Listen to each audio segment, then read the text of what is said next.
Caio, então, vai fazer a próxima apresentação sobre caracterização litológica do aquífero Mangue de Pedra em Armação dos Búzios. Eu estou super curiosa, porque eu acho a APA do Mangue de Pedra tinha até que mudar de categoria para uma categoria mais restritiva de unidade de conservação, porque é uma área, né, única aqui no estado do Rio de Janeiro. Então, vamos lá, Caio, está aí? Está me ouvindo? Podemos? Bom dia, pessoal. Meu nome é Caio Almeida Carvalho, como foi apresentado. Eu sou geólogo recém-formado pela UFRJ e eu vou estar apresentando o meu trabalho, que foi o meu TCC sobre a orientação da Kátia Leite Mansur, e o título é Caracterização litológica do aquífero Mangue de Pedra. Passando rapidamente pela localização da área de proteção ambiental, ela está localizada ali na Armação de Búzios, mais especificamente na área da Praia Gorda. Essa APA ela surgiu com o decreto de 1059 de 9 de novembro de 2018. E o que seria o aquífero Mangue de Pedra, né? O que seria o Mangue de Pedra? O Mangue de Pedra ele é um mangue que é bem diferente dos mangues que a gente costuma ver aqui na costa do Brasil. Ele não possui substrato lamoso, mas sim um substrato rochoso. Ele não possui um aporte de água fluvial, água doce fluvial significativo. Toda a água doce que mantém o Mangue de Pedra vivo, a vegetação, né, a fauna e a flora do mangue, vem através do aquífero dele, que é um aquífero bem específico, bem pequeno ali da área de proteção ambiental, e é um geossítio do projeto Geoparque Construções Lagunas. Passando rapidamente pela geologia local, no caso, o Rio de Janeiro está localizado na porção central ali da faixa ribeira, e a região de Búzios, especificamente, ela está localizada já na na porção do domínio tectônico de Cabo Frio, né? O Mangue de Pedra ele está bem próximo do limite sul do Graben da Barra de São João. Ele fica a cerca de 500 metros do limite estrutural sul, que é justamente a falha do Pai Vitório. É uma falha de magnitude grande que domina estruturalmente a região. E ele é ao sul dessa falha do Pai Vitório, você localiza de forma geral as rochas do embasamento do Graben da Barra de São João, e ao norte da falha do Pai Vitório você localiza as rochas mais recentes da formação Barreiras. Passando já, entrando no mérito dos materiais e métodos, o presente trabalho ele tem 3 grandes áreas de conhecimento, assim por dizer, né, que são áreas de mapeamento litológico, a área de petrografia sedimentar, e o monitoramento do nível de água e qualidade da água através de postos de monitoramento que a gente perfura. O mapeamento litológico ele foi feito através do cunhamento na área de proteção ambiental. Foram marcados diversos pontos na área a respeito da litologia, das estruturas observadas. Foi utilizado o aplicativo SW Maps, que é um aplicativo de georreferenciamento, que você consegue marcar pontos, descrever esses pontos de forma bem simples no celular, que acaba dispensando até uma bússola, e serve bastante para fazer mapeamentos mais simples, e a gente tem utilizado bastante lá na geologia da FRJ. Entrando na área da petrografia sedimentar, durante esse mapeamento litológico, a gente coletou 15 amostras, principalmente da formação Barreiras, que são as rochas ao norte desse domínio estrutural da falha do Pai Vitório, muito porque as rochas do embasamento, que são gneisses e amporitos do complexo região dos lagos, eles já estão muito bem descritos em outros trabalhos, né? A formação Barreiras ela não é muito bem descrita nessa área do Rio de Janeiro. Então, nós focamos basicamente nos afloramentos da formação Barreiras, que nesse local aparece como falésias e paleofalésias ativas, falésias ativas e paleofalésias, de intercalação de arcósios e arcósilíticos com níveis conglomeráticos, como a gente vai ver um pouquinho mais para frente. Os poços de monitoramento, foram perfurados 3 poços de monitoramento de profundidade bastante rasa, aproximadamente 1,5 m ou 1,80 m, para poder monitorar a variação do nível de água do aquífero Mangue de Pedra. Como esse aquífero é justamente aquilo que mantém vivo o manguezal, é interessante a gente achou que seria interessante a gente acompanhar como que se dá a evolução das reservas de água desse aquífero ao longo do ano. Voltando um pouquinho na petrografia, eu esqueci de mencionar, foram feitas 9 lâminas delgadas, né, para poder fazer descrição com o uso de microscópio a partir dessas amostras de campo. Já entrando nos resultados, foram mapeados, sim, os principais litotipos que foram mapeados foram as rochas do envasamento, que são os gnáceos e os fibolitos do complexo região dos lagos e da sucessão Búzios. Brechas de palha e cataclasito, que são rochas que estão associadas principalmente à atividade dessa estrutura tectônica que é o Pai Vitório, né, as reativações da falha do Pai Vitório gerando essas brechas de falha e os cataclasitos. A formação barreiras, que são as rochas onde o aquífero em si do mangue de pedra está inserido, e os depósitos de talos, que são compostos principalmente pelas brechas de falha, fragmentos de quartzo, e estão espalhadas por todo o mangue e que dão justamente o nome ao mangue, né? O mangue de pedra ele é chamado assim porque ele tem um substrato rochoso e esse substrato é basicamente formado por um depósito de talos bastante extenso. Aqui nessa foto vocês podem observar as rochas do embasamento em contato. Esse daqui é o anfibolito, esse daqui é o gneiss. E nessa foto da direita vocês podem observar o cataclasito, que é uma rocha que vocês encontra na superfície, no núcleo das falhas, né? É uma rocha bastante moída e que é bastante instável na superfície terrestre, justamente porque ela é formada em condições de temperatura e pressão muito elevadas. Quando ela aflora na superfície, ela fica bastante instável, bastante friável, ela se degrada de forma bem rápida. Aqui vocês podem ver, talvez seja o afloramento mais bonito da formação barreira que tem lá na área do mangue de pedra, que ilustra bastante como que é a formação barreiras nessa área da área de proteção ambiental do mangue de pedra. Vocês podem observar, eu não sei se vocês estão vendo o meu mouse, mas na porção superior vocês podem visualizar pacotes sedimentares que foram descritos por mim como arcósios e arcósios líticos, de granulometria que vai de areia média a areia muito grossa. Essas rochas elas são muito ricas em feldspato, quartzo e fragmentos líticos, basicamente, dentre outros, mas em porcentagem menor. Na porção de baixo vocês podem ver os níveis conglomeráticos, que são essas rochas de granulação bem mais grosseira, muitas vezes sendo clastas suportadas, os fragmentos dessas rochas, do arcabouço dessa rocha, sendo de seixo até macão e bloco. E também é possível observar nessa foto daqui um pequeno falhamento que desloca o nível conglomerático. No caso, esse bloco daqui é o bloco baixo, né, o bloco que desceu, e esse daqui seria o bloco que subiu. Vocês veem que tem esse deslocamento do pacote sedimentar do conglomerado nesse local específico, o que sugere que além da principal estrutura da principal estrutura tectônica, que é a falha do Pai Vitório na área, também existem outras pequenas famílias de falha ao longo da área de proteção ambiental. Aqui vocês podem ver uma foto da falha do Pai Vitório. No caso, a falha do Pai Vitório seria, nesse esquemático, estaria passando por essa linha aqui mais ou menos. Os ultracataclasitos eles ficam localizados no núcleo dessa falha, e ao redor vocês encontram os depósitos de talos, que são compostos por quartzo e brecha de falha provenientes das reativações dessa falha do Pai Vitório. Aqui, do lado direito, vocês podem observar como que é mais ou menos a paisagem na área do mangue de pedra. Dá para entender muito bem por que se chama mangue de pedra, né? Esse depósito de talos de brecha de falha ele é bastante extenso, bastante presente, e comanda basicamente como que acontece como que é as feições desse ecossistema, né? Aqui tem um mapa de pontos, é um mapa de pontos do meu mapeamento.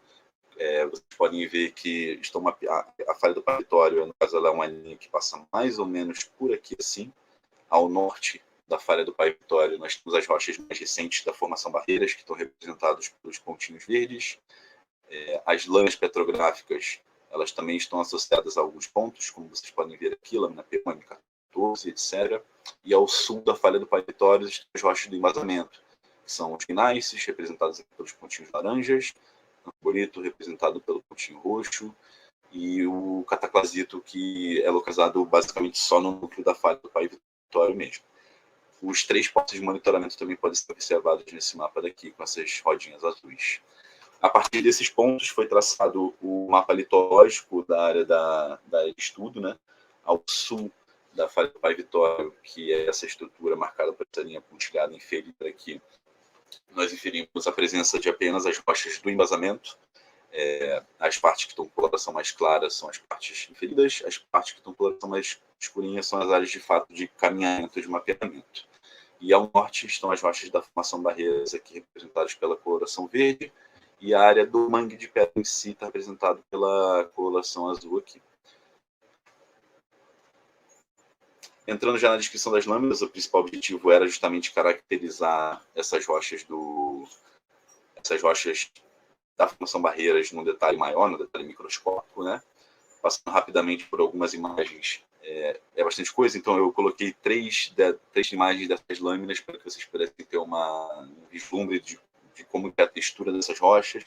Vocês podem ver principalmente na lâmina P uma certa orientação dos cristais de biotita. Não sei se vai dar para ver muito bem as indicações nesse tamanho de imagem, mas a textura da rocha varia bastante. Por vezes ela se mostra clasto suportado, por vezes ela se mostra matriz suportada, e essa variação ela é a tônica da formação Barreiras nessa área. Essas rochas elas foram coletadas principalmente nas porções de arcósio, nos pacotes sedimentares caracterizados como arcósio, e na matriz dos pacotes sedimentares dos conglomerados. A partir da descrição dessas lâminas, eu fiz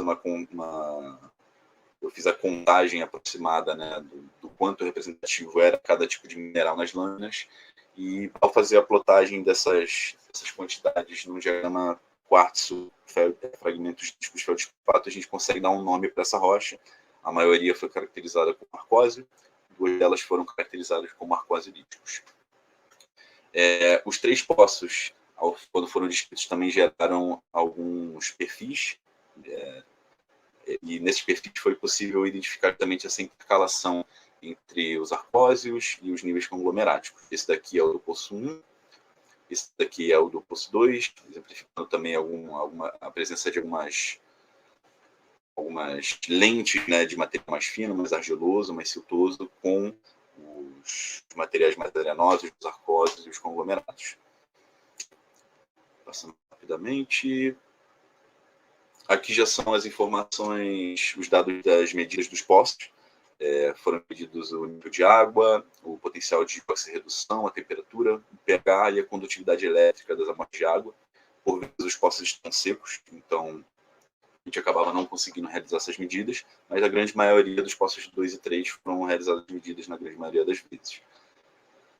Passando aqui a partir dos dados da variação do nível de água do aquífero, eu tracei esse gráfico, né, onde na linha cinza é a variação do nível de água do poço 2, que foi o poço que teve a maior quantidade de medidas, né? Ele nunca esteve seco durante todo o estudo.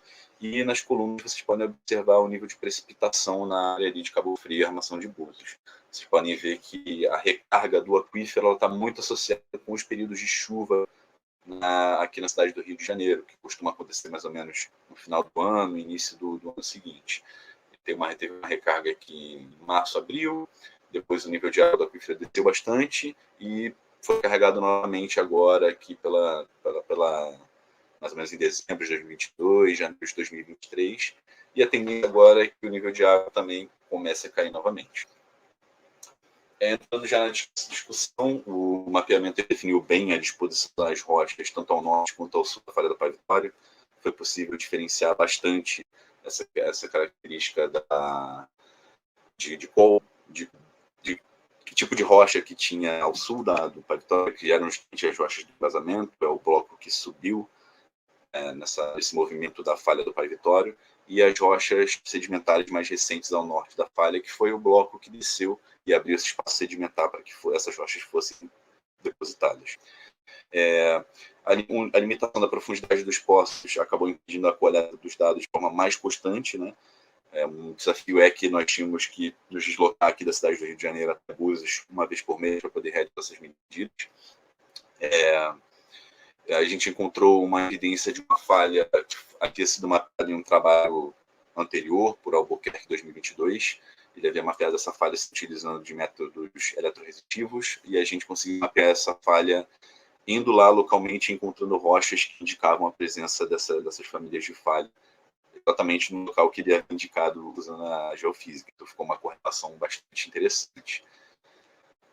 Aqui, no caso, mostra exatamente a imagem de cima, é a imagem de Albuquerque 2022, onde ele mapeou diversos falhamentos aqui, se utilizando da geofísica, são essas linhas pretas, e o mapa de baixo é o meu mapa litológico estrutural, né, onde eu também mapeei uma falha basicamente no mesmo lugar, né, ele mapeou uma família de falhas, eu mapeei somente uma, porque nós encontramos apenas um afloramento, e ficou bem didático essa relação entre o trabalho de geofísica e o meu trabalho de mapeamento in situ, com caminhamento.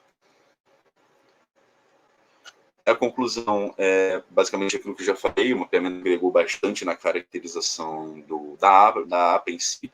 A APA ela é uma APA bastante recente, tem poucos anos que ela foi criada, e esse trabalho ele contribuiu tanto na área da petrografia, na área da hidrogeologia e na área do mapeamento hidrológico para poder trazer esses dados mais concisos, mais assertivos a respeito da área de proteção ambiental, né? Não existe ainda um plano de manejo da área da APA, mas a gente acredita que com esses dados e outros dados que também vêm sendo produzidos nos últimos anos, a Prefeitura de Búzios tem já bastante base para poder criar esse plano de manejo da área de proteção ambiental. O monitoramento da variação do nível de água mostrou bastante os períodos de recarga através das chuvas no Rio de Janeiro, mas também mostrou que ele se recarrega de forma bastante rápida, mas também perde esse nível de água, perde essa reserva de água de forma bastante expressiva ao longo do ano. Então, a área do Mangue de Pedra é uma área que tem pressão de construção, né? É uma área turística, então, por mais que seja área de proteção ambiental, as pessoas estão sempre tentando construir de alguma forma na área. Como o aquífero ele é bastante limitado, ele é bastante pequeno, né? Cada metro quadrado de construção diminui o potencial de recarga do aquífero. E como o aquífero se esvazia, perde essa reserva de água ao longo do ano, é importante que ele tenha essa recarga bem contínua e expressiva nos períodos que de chuva do Rio de Janeiro. E é isso. Ficou um pouquinho corrido, porque foi difícil simplificar o trabalho em 10 minutos, mas acho que deu para ter uma ideia e dar uma pincelada no que foi o meu trabalho lá na área do Mangue de Pedra. Parabéns, assim, realmente, assim, corrido, né? Eu poderia ficar aqui ouvindo sobre Mangue de Pedra durante muito tempo, é uma área, né, de interesse, assim, acredito de bastante pesquisadores, né? Até porque é uma área ímpar, né? E aí eu tenho algumas perguntas que podem fugir um pouco do tema do seu. Você pode me cortar, porque como eu sou entusiasta, né? Eu fui anotando aqui um monte de coisa que eu acharia importante perguntar. Assim, primeiro, em relação à questão da pesquisa com o município de Armação dos Búzios, né? Assim, Búzios tem, a Secretaria de Meio Ambiente tem algum procedimento para autorizar essas pesquisas? Como é que tem sido essa relação de vocês com eles lá? Você falou, né, eles não têm plano de manejo da unidade, mas com o trabalho de vocês, certamente eu tenho um embasamento aí para começar esse plano de manejo. Mas essa pesquisa com o município, assim, eles têm esse procedimento de autorização? Vocês têm uma periodicidade aí para essa devolutiva, né, desses dados para eles? Como é que funciona isso um pouquinho lá em Búzios?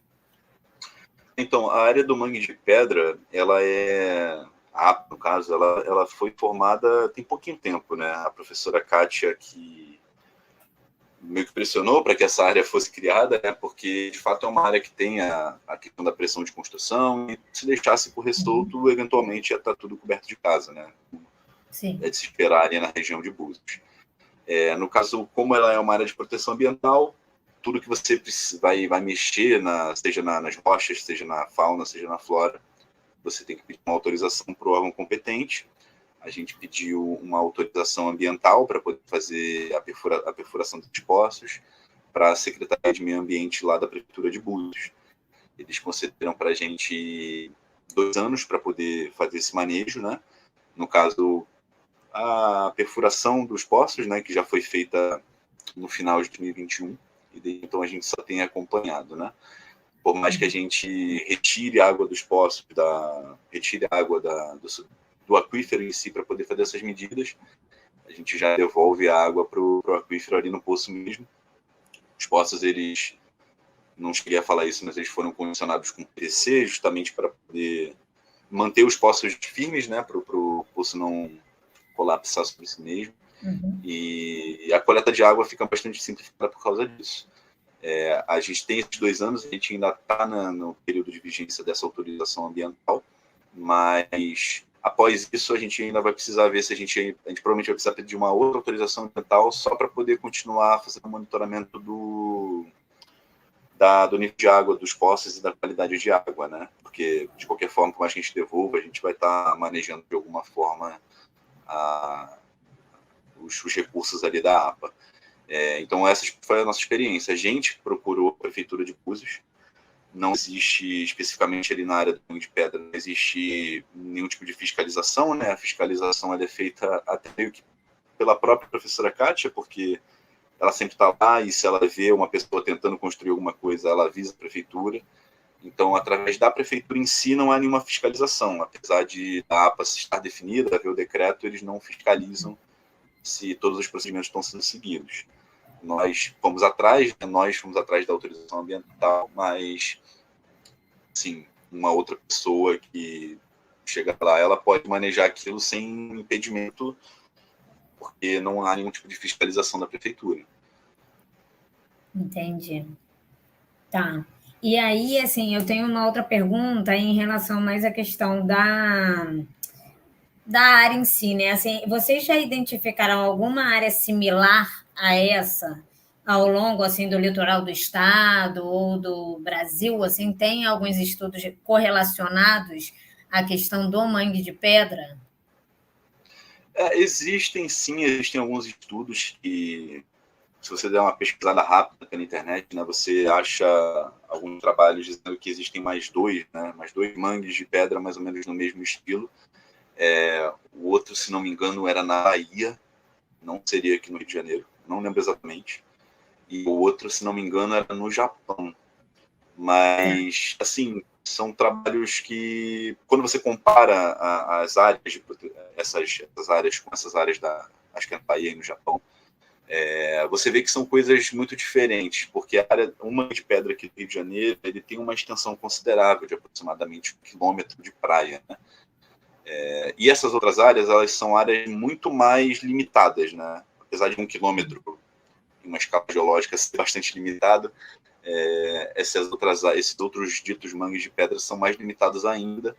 E então a professora Kátia e eu também, a gente acredita que dessa forma o Mangue de Pedra do Rio de Janeiro realmente é o único do seu tipo, sabe? A gente não encontra nada que se assemelhe com as mesmas características do Mangue de Pedra aqui do Rio de Janeiro. Tá. A pergunta era em relação ao grupo de pesquisa mesmo, se já tinha identificado algum outro, né, assim, com essa similaridade. O grupo de pesquisa em si, a gente, no caso da pesquisa bibliográfica, a gente não percorreu a costa procurando também outros do mesmo tipo de feição. Mas pela bibliografia de outras pessoas que geraram a informação, né? A gente tem essa informação que existiria esse, eu acho que é na Bahia, eu posso estar errado, e o outro eu acho que no Japão. Mas a gente acha que o nosso Mangue de Pedra é bem único se comparar com esses outros. Com certeza. E aí, Caio, a gente tem uma pergunta aqui do Evandro Nascimento, que ele pergunta assim, essa área sofre algum impacto ambiental direto? Se sofre, qual? Além ali da ocupação, né, que você falou rapidamente. Sofre sim.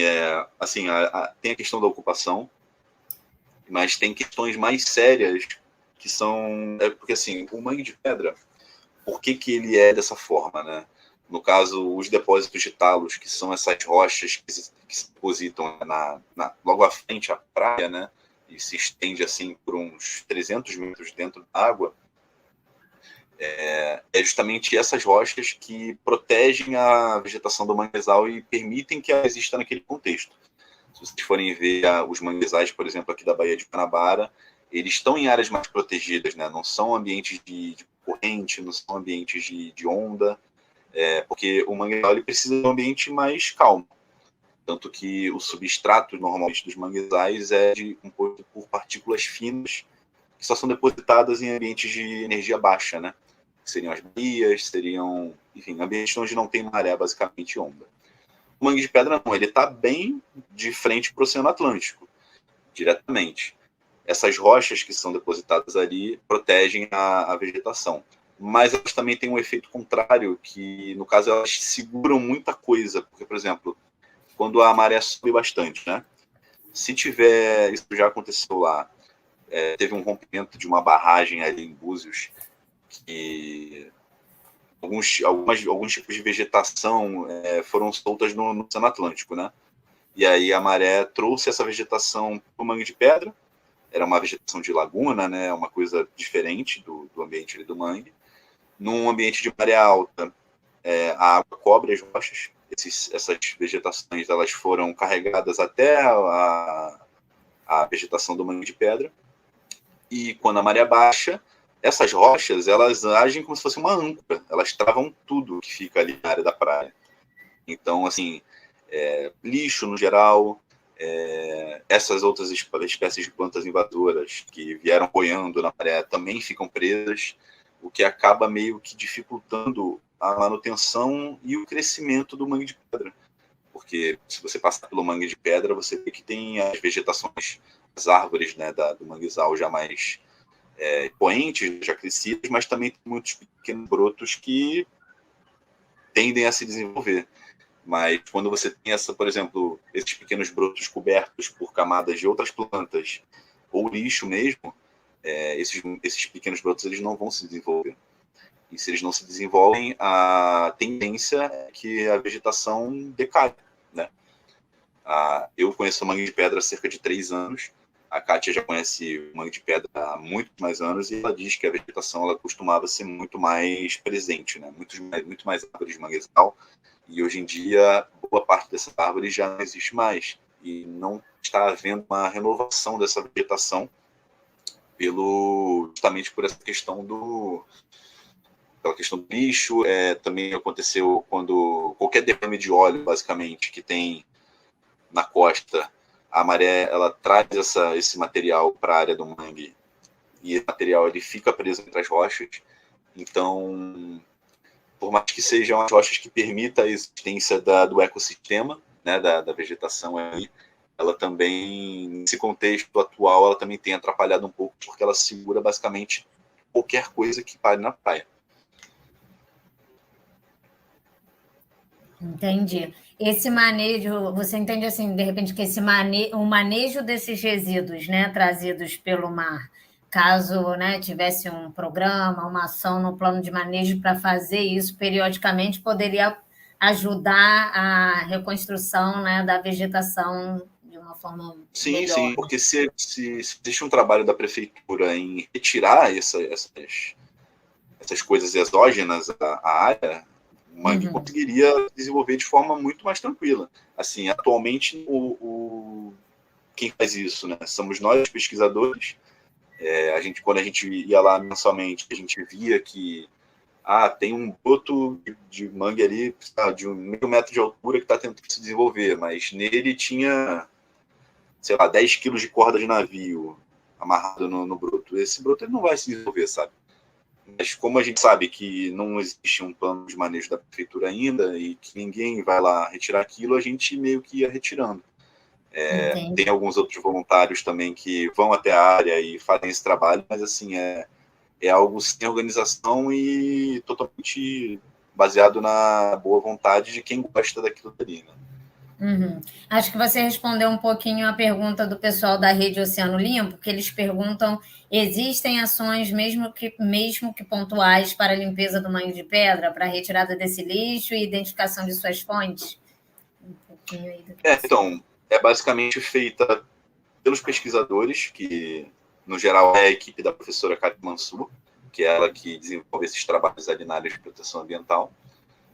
Mas assim, nós somos pesquisadores, né? A gente não tem equipamento para retirar esse material de forma que talvez devesse ser feito, né?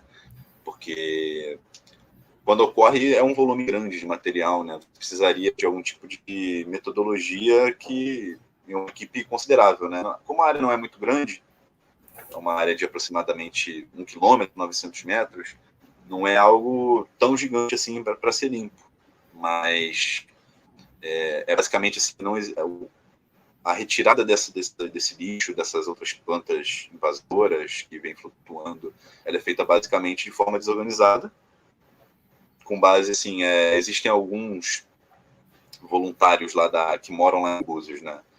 Vira e mexe, quando a gente ia coletar água desses poços, a gente via eles limpando, né? Também existe ali, no caso, bem perto do Mangue de Pedra, tem uma vila quilombola, né? A Vila da Rasa, eu esqueci de mencionar isso. Essas pessoas, elas dependem do ecossistema até para viver, né? Porque elas pegam ali caranguejos, elas pescam ali também. Então, assim, querendo ou não, eles também acabam se esforçando um pouquinho para também limpar um pouco aquilo que é o meio de sobrevivência deles.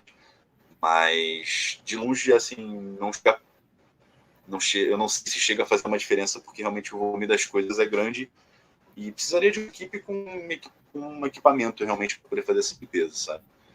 Sim, de uma ação institucional, né? Não só voluntária nesse sentido.